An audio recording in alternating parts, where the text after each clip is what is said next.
পশ্চিমবঙ্গের জঙ্গলমহল রাঢ় বাংলার বাকি জায়গার থেকে অনেক বেশি সুন্দর এবং অনেক রহস্যময়। দুপারে ঘিরে থাকা জঙ্গল, ঝরে পড়া পাতা, কাঠবিড়ালির ছোটাছুটি, পাখিদের ডাকের মাঝে লুকিয়ে থাকা রহস্যময় জলপ্রপাত, ঝুপঝুপ শব্দ আর প্রকৃতির ক্যানভাসে নদী শিল্পকলা। সাথে রয়েছে জঙ্গলের অজানা পথে দীর্ঘদেহী গজরাজের দর্শন মেলার এক রোমহর্ষক হাতছানি। হ্যাঁ বন্ধুরা, বুঝতেই পেরে গেছেন কতটা সুন্দর হতে পারে এই জায়গাটা। তাই আর অপেক্ষার পর্ব লম্বা না করে চলুন ঘুরে আসি ঝাড়গ্রামের অদূরে বেলপাহাড়ি।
বন্ধুরা, এখন আমরা চলেছি বেলপাহাড়ির পথে। বেলপাহাড়ি হলো এখান থেকে 40 থেকে 41 কিলোমিটার ডিস্টেন্স, আর 45 কিলোমিটার। আর বেলপাহাড়ি থেকে আবার যেতে হবে, আমাকে আরেকটু এগোতে হবে। ওখানে ঘাগরা বলে একটা খুব সুন্দর জলপ্রপাত আছে, ওইটা দেখবো। ওটা এখানকার একটা আইকনিক স্পট, ফেমাস স্পট। আর আরেকটা জায়গায় যাব, চেষ্টা করবো যাওয়ার, সেটার নাম হলো সাদা পাহাড়। তো এই সংক্ষিপ্ত ট্যুরে সামগ্রিকভাবে ঝাড়গ্রামকে পুরো কভার করা সম্ভব হলো না, আরও অনেক দেখা স্পট আছে। আবার আসবো, ঠিক আছে, দ্বিতীয় ফেজের ভিডিও হবে, আবার করব ভিডিও এখানে। তো চলুন তাহলে ঘাগরা জলপ্রপাতটা কীরকম দেখে নিই, আর কীভাবে যাচ্ছি সেটাও দেখাবো মাঝে মাঝে আপনাদের। এখান থেকে কী করে বেলপাহাড়ি যেতে হয়, কোন রুট দিয়ে।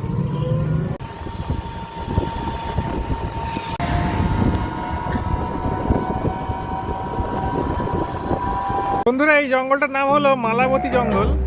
বেলপাহাড়ি যাওয়ার পথে এই জঙ্গলটা পড়ে বিনপুর আর শিলদার ঠিক মাঝখানটাতে। পরে পড়বে শিলদা টাউন, আর আমরা ক্রস করে এলাম বিনপুর টাউন। আর কথা প্রসঙ্গে জানিয়ে রাখি, এই জঙ্গলটা হলো মানে হাতির জোন, কিন্তু এলিফ্যান্ট জোন, যেখানে যখন তখন হাতি বেরোয়। ওই যে দেখেছেন আপনারা ভিডিওতে, অনেকে দেখায় রামলাল বলে একটা হাতি আছে জঙ্গলমহলে। ওই হাতিটাকে এখানে কিন্তু যতদূর মনে হয় এই হাতিটাকে এখানে দেখতে পাওয়া গেছে। ওকে যদিও বিভিন্ন সময় বিভিন্ন জায়গায় দেখতে পাওয়া যায়। তো ইন্টারেস্টিং জঙ্গল এটা। তো এখন কোনো হাতির দেখা মিলছে না আমার, যাই হোক।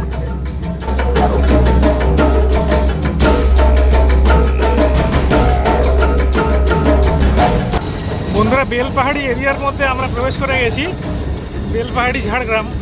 এবার বেলপাহাড়ি টাউন থেকে আমরা ক্রমশ ঘাগরা জলপ্রপাতের দিকে এগোচ্ছি। দুদিকের ভূপ্রকৃতি বলে দিচ্ছে যে সামনে একটা ওয়াটারফলস আছে, পাহাড়ও এখান থেকে খুব বেশি দূরে নেই। বন্ধুরা, ঘাগরা ওয়াটারফলসের খুব কাছেই রয়েছি, পৌঁছাতে আর বেশি দেরি নেই। দেখছেন পেছনে জঙ্গলমহল, শালমহুয়ার গাছ। কথা প্রসঙ্গে জানিয়ে রাখি একটা ইম্পর্টেন্ট ইনফরমেশন। লক্ষ্মীন্দর বেহুলা বলে একটা বাংলা সিনেমা হয়েছিল অনেক বছর আগে, সেই সিনেমাটার শুটিং এখানেই হয়েছিল। তো এটা একটা ইন্টারেস্টিং জিনিস আমি জানতে পারলাম এখানে এসে। আর একটু নিচের দিকে যেতে হচ্ছে, জায়গাটা একটু পাহাড়ি মতো। বেশি দূর না, 5-6 মিনিট হাঁটলেই আমরা পৌঁছে যাব ঘাগরা ওয়াটারফলসের ঠিক সামনেটাতে। দেখুন বন্ধুরা, কি সুন্দর জায়গাটা। এটাই হলো ঘাগরা ওয়াটারফলসের এন্ট্রি পয়েন্টটা বলতে পারেন। জলটা নেমে এসছে এইভাবে। আমরা ক্রমশ এবার জলপ্রপাতটার দিকে যাব। ওই যে দূরে দুদিক দিয়ে দেখতে পাচ্ছেন, দুদিকে খাড়াই খাড়াই পাথর, মাঝখান দিয়ে নদী। তো আমরা ক্রমশ ওই দিকে যাব। এলাম এদিক দিয়ে এলাম, এদিকে বেলপাহাড়ি।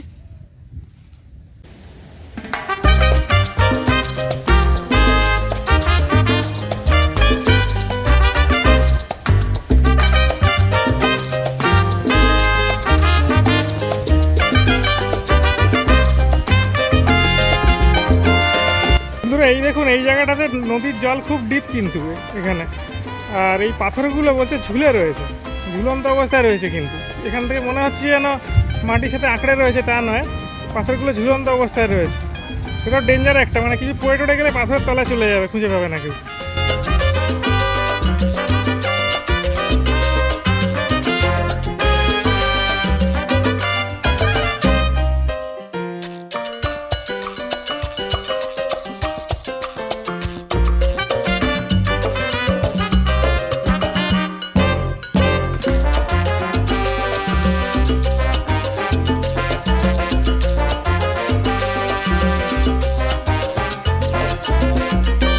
এই স্পটটাই হলো বন্ধুরা লক্ষিন্দর বেহুলার সেই সিনেমাটার স্পট, যেখানে এই জায়গাটা দিয়েই ভেলাটা আসছিল, আর এখানে কাপড় কাচছিল ধোপানি।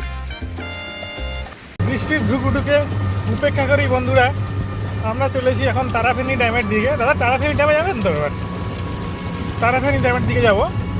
হ্যাঁ, যাবেন। হ্যাঁ, তো এখান থেকে তারাফেনীর ডিস্টেন্স হলো এই 4.5 কিলোমিটারের মতো। কিন্তু সমস্যা হচ্ছে কি, বৃষ্টিটা হঠাৎ শুরু হওয়াতে যে জিনিসগুলো মুভমেন্টগুলো অনেক ইজি হতে পারত, সেগুলো কঠিন হয়ে যাচ্ছে। ছাতা খুলতে হচ্ছে মোবাইল ভিজে যাওয়ার ভয়ে, আর নিজেকেও বাঁচাতে হচ্ছে। যদিও ওয়েদারটা একটু ঠান্ডা হয়েছে, চড়া রোদটা নেই আর।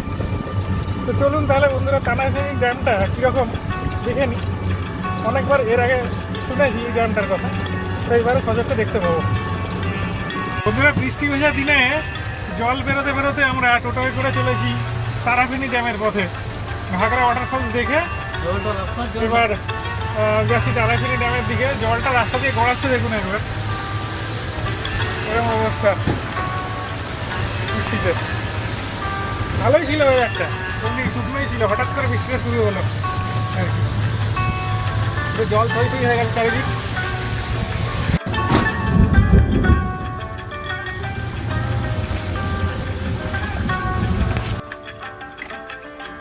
এটা হলো তারাফেনী ড্যাম, দেখুন কি সুন্দর ড্যামের দৃশ্যটা। তো এই ড্যামটা যেরকম বললাম ইরিগেশনের পারপাসে ব্যবহার করা হয় এখানে। তো একটু আগে আমি দেখালাম ঘাগরা জলপ্রপাত, তো ওই ঘাগরা জলটা এখানে আসছে। হ্যাঁ, আর ডান দিক দিয়ে আবার একটা জলের স্রোত এখানে ঢুকেছে, দুটো জলের স্রোত মিশছে। বলে এখানকার লোকেরা ডান দিকের যে জলের স্রোতটা, সেটা হলো মুকুটমণিপুর ড্যাম থেকে আসছে। তো দুটো এসে মেশে এখানে, যদিও এখনও লক গেটটা বন্ধ, মানে খোলেনি, মানে জল ছাড়েনি। ছাড়লে দৃশ্যটা খুব সুন্দর হতে পারত। যাই হোক, এটা হলো তারাফেনী ড্যাম। এখানে এসে সময় টময় কাটায় লোকে। ওই দিকটা ড্যাম রিলেটেড কাজকর্মের জন্য অফিস টফিস আছে। বন্ধুরা, একটা দৃশ্য দেখাচ্ছি আপনাদের, দারুণ সুন্দর নয়নাভিরাম দৃশ্য। দেখুন, ক্যানাল থেকে জল ছেড়েছে এই তারাফেনী ব্যারেজ। এই যে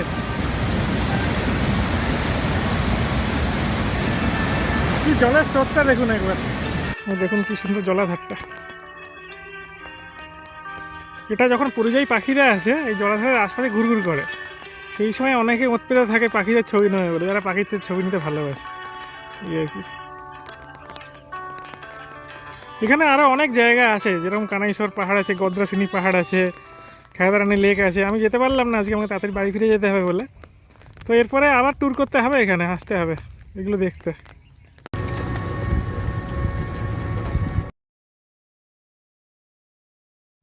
তো বন্ধুরা, শেষ হয়ে গেল ঝাড়গ্রামের আর বেলপাহাড়ের এই সংক্ষিপ্ত ট্যুরটি। তো শেষের দিকে আমি বলে নিই কী করে আসতে হবে এখানে। সবথেকে আসার সহজ উপায় হলো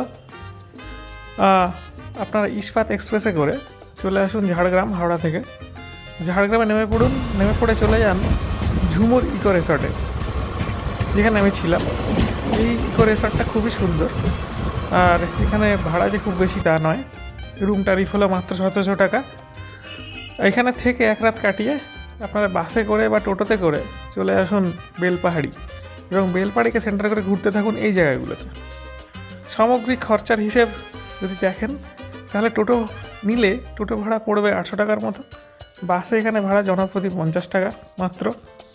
আর থাকার জন্য এখানে খরচা হলো এই ঝুমুর ইকো ক্যাম্পে 1700 INR। তো এই হলো সামগ্রিক খরচার হিসেব, খুবই সস্তা। তো 2 রাত্রি 3 দিন বা 1 রাত্রি 2 দিন আরামসে আপনারা কাটাতে পারেন। তো বন্ধুরা, ভিডিওটি দেখলেন, যতটা পেরেছি আমি খুঁটি খুঁটি দেখানোর চেষ্টা করেছি জায়গাটিকে। খুবই সুন্দর জায়গা। তো আমি এই ভিডিওটিকে আর লম্বা করব না। তো কেমন লাগলো জানিয়ে একটু কমেন্ট করবেন, আর একটু লাইক, শেয়ার আর সাবস্ক্রাইব করে নেবেন চ্যানেলটাকে সাবস্ক্রাইব করে না থাকলে। এই বলে আমি এই ভিডিও থেকে বিদায় নিচ্ছি। শুধু যাওয়ার আগে একটা কথাই বলতে চাই যে keep travelling, keep enjoying your life.